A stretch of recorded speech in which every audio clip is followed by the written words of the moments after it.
제술면세와 제술간면세 비교하라는 건 제가 벌써 여러 차례 말씀을 드렸는데 이거는 조금 문제에 적응하는 연습을 해보는 거예요. 아 이거 비교 문제 해봤지 않습니까? 이렇게 하면 안 돼. 문제가 달라졌잖아요. 보세요. 뭘 물어봤어요? 제술면세 제술간면세. 일단 차이점을 3개 설명하래요. 뭐뭐뭐 적용 대상, 제술 기간, 감면율. 거기 1, 2, 3. 그 3가지를 차이점을 설명하래요. 그리고 주제도에 사후관리와 담보 제공을 또 설명하래요. 거기 하나, 둘. 그 사후관리와 담보 제공은 우리 알고 있다시피 공통점이에요. 그러니까 이런 식으로 하는 거예요. 거기 공통점이라는 표현을 쓰지 않아도 그게 공통점인 걸 우리가 문제를 받고 나서 알아야 되는 거예요.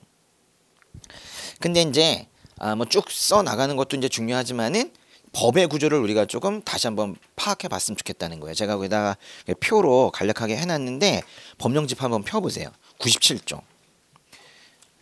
97조와 98조의 구조를 다시 한번 익혀보자. 일단은 97조의 1항에 보시면은 제술 면세 대상이죠. 그렇죠? 그리고 뭐 제술 면세 기간도 거기에 나오는 것 같고요. 근데 2항, 3항, 4항은 모두 합쳐서 뭐예요? 다 사후관리 얘기죠. 제술면세는요. 법률의 구조는 아주 간단해요. 대상 하나 나오고 나머지는 다 사후관리야. 물론 거기에 이제 사후관리 내용 중에 가산세 규정이 하나가 있죠. 그런 반면에 98조는 어떻게 된다고 그랬어요? 더 간단하다고 그랬죠. 1항이 좀 긴데 98조 1항은 다 대상인데 보니까 2항이 앞에 있는 97조의 2, 3, 4항 사후관리를 준용해버린대요. 그러니까 사후관리는 절대로 다를 수가 없어. 그냥 준용해버렸기 때문에 공통규정이 될 수밖에 없는 거죠. 근데 이제 정말로 이제 특이한 것이 뭐냐면은 여기 97조, 98조에 나오지 않는 내용인데 하나 우리가 알아야 될 것이 108조 한번 가보세요. 뒤쪽에. 108조, 174쪽에 있네요. 108조에 보시면은 1항 있죠. 1항. 담보 제공 부분.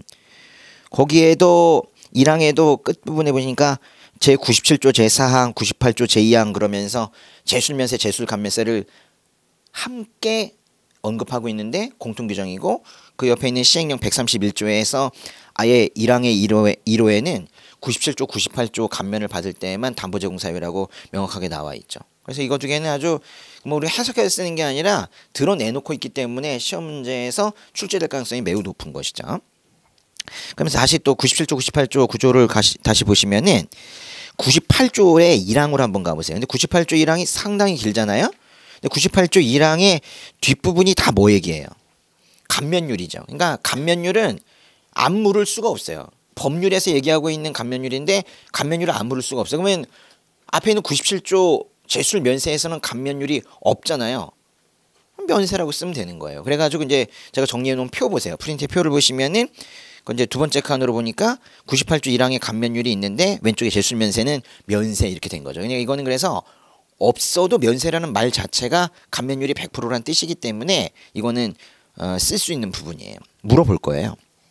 그리고 이제 사후관리 규정이 나오고 그리고 이제 보시면은 시행령 115조 제목이 뭐예요? 시행령 115조의 제목은 제술 면세 기간인데 시행령 115조가 1항도 있고 2항도 있거든요. 그래서 제가 보기 좋게 하려고 1항은 97조 옆에다 갖다 놓고 98조 옆에다가는 제가 115조 2항을 잘라서 거기다 갖다 놓았어요. 우연히 조문의 제목이 같구나가 아니라 원래 그냥 하나인 건데 제가 나눠놨어요. 그러면은 115조 2항에는 사실 면세란 말이 잘 안 어울리죠. 그죠? 제술 감면세에는 면세란 말이 안 어울리잖아요. 그래서 제술 면세 기간이라고 공통 제목이 있지만 두 개 다 제술 면세 기간이라고 말하기는 힘들어요.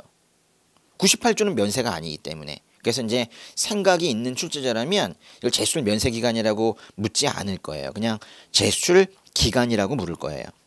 115조 2항 보세요. 115조 2항 거기 162쪽 메뉴에 보시면은 시행령 115조 2항에 보니까 세관장은 뭐뭐뭐 4년의 범위 내에서 뭘 정하고자 할 때? 제출 기간을 정하고자 할 때. 여기 보세요. 조심스럽게 쓰고 있죠. 98조와 관련되어서는 면세기간이란 말을 쓸 수가 없기 때문에 제출기간이라고 쓰고 있는 거예요. 그러니까 시험 문제를 낼 때 이제 시험 문제 다시 보세요. 41번 문제를 보니까 그래서 적응 대상 다음에 뭘 물었어요? 제출기간이라고 한 거예요. 상당히 신경을 쓴 문제죠. 이렇게 낼 수밖에 없는 것이죠. 그다음에 이제 감면율 이제 묻는 것이고, 예, 됐어요. 프린트 보겠습니다. 예. 거기 의에 이제 보시면요, 제술 물품에 대한 관세 감면 제도. 그 일본의 의의 괄호 1번 얘기는요, 결국 제술 동그라미. 따로 묻지는 않았어도 이 두 제도를 묻는 것은 둘 다 제수출이라는 단어로 시작한다는 거예요. 그래서 거기 보시면 괄호 1번에 별게 아니라 우리나라에 수입되었다가 일정 기간 내에 다시 수출되는 물품까지 몇 줄. 결국 제수출을 의 부분에 다시 수출로만 바꿔주면 돼요. 너무 쉽죠? 근데 다시 수출되려면 뭐는 한번 됐어야 돼. 수입이 한번 됐어야 되니까 그걸 앞에다 좀만 더 붙여주면 아주 그럴듯한 시작이 되는 거예요. 주제도의 목적은 꼭 이 문제에서 쓸 필요는 없는데 이거 좀 따로 한번 만들어 본 거예요. 제출 면세와 제출 감면세는 사실 겨냥하고 있는 목적이 조금은 달라요. 제출 감면세도 동그라미 1번에 있는 것처럼 소비지구 과세원칙 밑줄. 소비지구 과세원칙을 구현하기 위한 것이라고도 볼 수 있어요.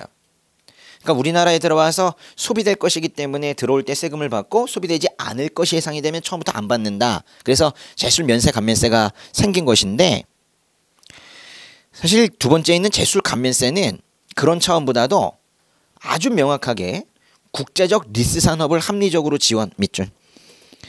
국제적 리스 산업을 합리적으로 지원한다는, 국제적으로 오고 가는 리스 물품을 유통이 교류가 원활하게 하게끔 하기 위해서 만든 제도라는 것이, 이건 아주 입법 과정 중에 나온 공식적인 표현이어서 이건 그대로 쓰시면 좋은 거예요.